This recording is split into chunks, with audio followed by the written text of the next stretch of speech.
ইবনু আতাইল্লাহ রাহিমাহুল্লাহ বলেন, মনোযোগ নেই বলে কখনো আল্লাহর জিকির ছেড়ে দিও না। জিকিরের ব্যাপারে বেখেয়াল হওয়া জিকিরের ভেতর বেখেয়াল হওয়ার চেয়ে বেশি ক্ষতিকর। সুবহানাল্লাহ। কত মানুষ জিকিরের মাধুর্য থেকে বঞ্চিত হয় কারণ তারা ভাবে শুধু ঠোঁট নেড়ে কিছু কথা উচ্চারণ করে লাভ কি যদি এতে আন্তরিকতা না থাকে।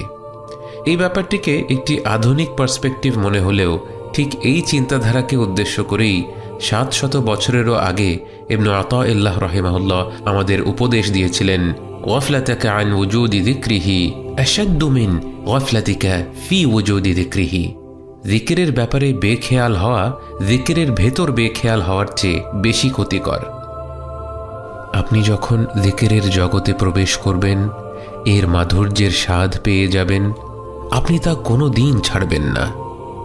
চারপাশের মানুষ যখন দুনিয়ার ব্যস্ততায় মত্ত, গাড়ি বাড়ি ধন দৌলতের পেছনে অবিরাম ছুটছে, তখন আপনি যদি নিজেকে সেখান থেকে সরিয়ে নিয়ে এসে আপনার সৃষ্টিকর্তার স্মরণে কিছুটা সময় কাটাতে পারেন, তাঁর তাসবিহ পাঠ করেন, তাঁর প্রশংসা করেন, তাঁর কাছে দোয়া করেন এবং কৃতজ্ঞতা প্রকাশ করেন, আপনি অন্তরে যে প্রসন্নতা অনুভব করবেন তা আর কোনো কিছুর সাথেই তুলনা হয় না।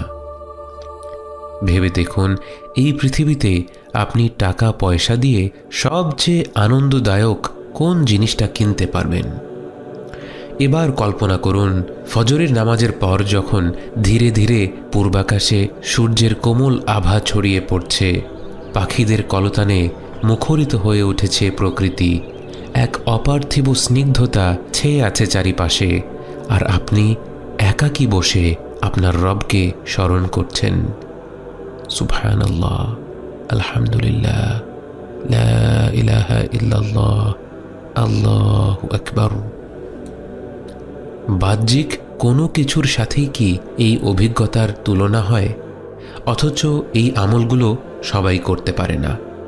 কত মানুষ এখনও তার রবকেই খুঁজে পায়নি, তাই তারা জিকির থেকে বঞ্চিত। কত মানুষ রবকে জেনেও তৌফিকের অভাবে জিকির থেকে বঞ্চিত। আর কত মানুষ এ কারণে জিকির থেকে বঞ্চিত যে তারা এক ধাপেই অতি আধ্যাত্মিক কোনো অভিজ্ঞতা পাওয়ার আশা করছে, অথচ আল্লাহর নৈকট্য লাভ করতে হবে ধাপে ধাপে, বহু সাধনার পর। আল্লাহই আমাদেরকে বেখেয়ালিভাবে জিকির করা থেকে মনোযোগ সহকারে জিকির করার তৌফিক দান করবেন এবং অবশেষে তাঁর তৌফিক পেলেই আমরা পরিপূর্ণ আন্তরিকতার সাথে জিকির করতে সক্ষম হব। কিন্তু এ তো এক দীর্ঘ যাত্রা, যে যাত্রার মাধ্যমে আমাদের গোটা অন্তর পরিবর্তন হয়ে যাবে। আবু হুরায়রা রাদিয়াল্লাহু আনহুর একটি বক্তব্য বর্ণিত আছে, যেখানে তিনি বলেন, পৃথিবীর মানুষের আকাশ যেমন নক্ষত্রমালা দিয়ে আলোকিত, জান্নাতবাসীদের আসমান তেমনিভাবে জিকিরকারীদের ঘরের আলোয় আলোকিত হবে। সুবহানাল্লাহ।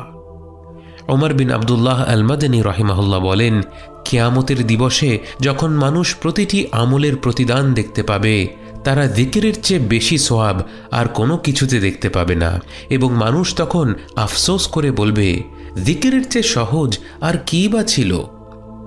সত্যি ভেবে দেখুন, আর কোন আমল আছে যা আপনি শুয়ে বসে দাঁড়িয়ে চলাফেরার সময় কাজের ফাঁকে সব অবস্থায় করতে পারবেন? হয়তো কাজটা এতটা সহজ বলেই আমরা অনুধাবন করতে পারছি না এর পুরস্কার কতটা বিরাট। অথচ একভাবে চিন্তা করলে আমাদের গোটা অস্তিত্বের উদ্দেশ্যই হলো জিকির, কারণ জিকির হলো আল্লাহকে স্মরণ করা, তাঁর নৈকট্য লাভ করা। বান্দার জন্য তাঁর রবের নৈকট্য লাভের চেয়ে উত্তম কাজ আর কি হতে পারে? রমাদান মাসের শেষ প্রান্তে এসে আমরা যেন দৈনিক জিকিরের একটি অভ্যাস করে তুলতে পারি, যা আমরা রমাদানের পরেও চালিয়ে যাব, আমৃত্যু চালিয়ে যাব। পবিত্র কোরআন পাঠ করা হলো শ্রেষ্ঠ জিকির, যা আমাদের প্রতিদিন অন্তত কিছুটা সময় ধরে করা উচিত। আমাদের আগের একটি ভিডিওতে আমরা সালাওয়াতের ফজিলতের কথা বলেছিলাম। সকাল এবং সন্ধ্যার জিকিরে রয়েছে অপরিসীম কল্যাণ। আমাদের জীবনের প্রতিটি মুহূর্তেই জিকিরের দরজা খোলা এবং প্রতিটি বান্দাই আমন্ত্রিত। আমাদের জীবন হলো একটি তাসবিহের মতো, এর এক একটি মুক্ত হলো আমাদের এক একটি নিঃশ্বাস। যেদিন শ্বাস ফুরিয়ে যাবে সেদিন এই জীবন শেষ হয়ে যাবে।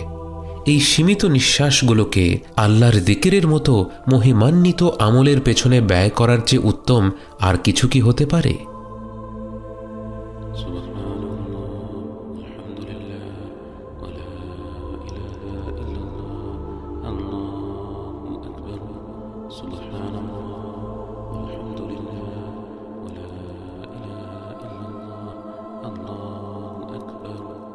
سبحان الله